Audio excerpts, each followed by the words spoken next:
আপনারা জানেন গণস্বাস্থ্য কেন্দ্রের মোটো হচ্ছে যে কোনো দুর্যোগে দুর্ভোগে যুগে যুগে গণস্বাস্থ্য মানবতার পাশে, গণস্বাস্থ্য সবার আগে সবার পাশে। এই গণস্বাস্থ্য থেকে যারা ডাক্তার হিসেবে বেরিয়েছেন, গণস্বাস্থ্য থেকে যারা স্বাস্থ্যকর্মী হিসেবে বেরিয়েছেন, নার্স প্যারামেডিক্স হিসেবে বেরিয়েছেন, তারা আজকে প্রমাণ করেছেন সারা দেশেই যে কোনো দুর্যোগে আমাদের আগে কেউ যেতে পারে না। আমাদের গণস্বাস্থ্য কেন্দ্রের অন্যতম প্রতিষ্ঠাতা ও ট্রাস্টি গণস্বাস্থ্য কেন্দ্রের প্রাণপুরুষ বীর মুক্তিযোদ্ধা ডাক্তার জাফরুল্লাহ চৌধুরী স্যার আমাদেরকে এগিয়ে শিখিয়েছেন এবং তিনি নিজে করেছেন, আমাদেরকে তার সাথে করে নিয়ে অনেক দূর দূরান্ত থেকে হেঁটে যেতেন এবং তিনি আমাদেরকেও নিয়ে যেতেন।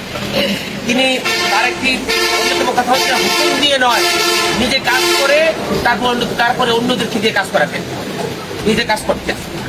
তো এই বৈষম্য বিরোধী ছাত্র আন্দোলনে আমাদেরকে শুরু থেকেই গণস্বাস্থ্য কেন্দ্রের অন্যতম প্রতিষ্ঠাতা ও ট্রাস্টি বীর মুক্তিযোদ্ধা ডাক্তার নাজিমুদ্দিন স্যার আমাদেরকে নির্দেশ দিয়েছেন যে বৈষম্য বিরোধী ছাত্র আন্দোলনে আমাদের যা কিছু আছে তাই নিয়ে আমরা যাতে সেবা করতে পারি এবং এই সেবা করতে গিয়ে একটি টাকাও যদি কারো কাছ থেকে না নেওয়া হয়, এই নির্দেশনা আমাদের ছিল। কিন্তু দুঃখের বিষয় হলো সত্য যে কিছু সংখ্যক মানুষ আজকে অপপ্রচার করছে যে গণস্বাস্থ্য কেন্দ্র সেবা দেয়নি। এইটা গণস্বাস্থ্যের জন্য একটা কালিমা। এটা হতেই পারে না যে গণস্বাস্থ্য কেন্দ্র এই বৈষম্য বিরোধী ছাত্র আন্দোলনের শুরুতেই ছিল এবং এই সেবা এখনো চলমান। আমরা প্রায় 250 মানুষকে এই বৈষম্য বিরোধী ছাত্র আন্দোলনে হতাহতদের চিকিৎসা দিয়েছি এবং সেইটা আমাদের সেবায়, আমাদের টাকায় সেটা প্রায় 10 লক্ষ টাকার উপরে এসেছে। এটা বলাটা ঠিক না, তারপরও এটা অনুমান করার জন্য বলছি।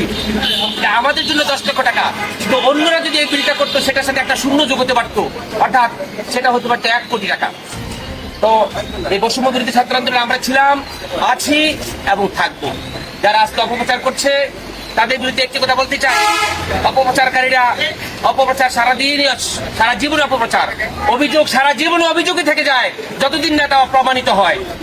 আজকে আমরা সেবা দিয়েছি কিনা, যারা সেবা দিয়েছে ডাক্তার, নার্স এবং যারা সেবা পেয়েছেন সেই আহত ব্যক্তিরা এবং ছাত্র আন্দোলনের কর্মীরা, তাদের কাছে ডকুমেন্ট রয়েছেন এবং তারা নিজেরাও আজকে বলবেন আসলে সত্য ঘটনা।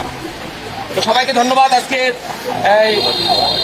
এই আন্দোলনে অংশগ্রহণ করে, এই মানববন্ধনে অংশগ্রহণ করার জন্য। আমাদের সম্মানিত ভারপ্রাপ্ত সিইও স্যার আছেন, কথা বলবেন এবং আমাদের সাথে যারা ছাত্র নেতা আজকে যারা সেবামূলক কাজে অংশগ্রহণ করছিলেন, যে ছাত্র নেতারাও রয়েছেন তারাও কথা বলবেন, নার্সরা কথা বলবেন।